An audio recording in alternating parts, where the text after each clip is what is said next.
Sobrang puti ba sa'yo nang nabili mong foundation? Huwag kang mag-alala, Vebs, kasi tuturuan kita kung paano ma-fix yan gamit ang isang bronzer. Bronzer stick pala ni O2O yung gagamitin natin ngayon. O, ayan, nakikita nyo naman mga mina, sobrang puti ng mukha ko. Hindi na nga siya bantay sa leeg ko eh. Para ma-neutralize yung napakaputing foundation na yan, i-apply lang natin siya ng paganto. Ayan.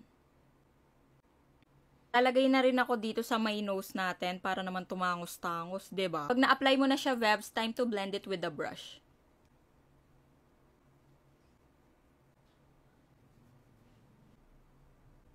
Diba mga mi, hindi na siya ganun kaputi compared kanina, tapos nagkaroon pa ng definition yung mukha natin. Wow, may pa-definition ka, Jorn! So that's how you fix your foundation kung sobrang puti niya sa inyo. Kung meron na kayong contour stick, edi good. Kung wala pa, Vebs, bumili na kayo. Meron dito sa may yellow basket. Ayan, super affordable lang nitong O2O contour stick na to. Hindi man mabubutas yung bulsa nyo. Grabe naman, may dumadaan. I-finalize ko na yung look na to.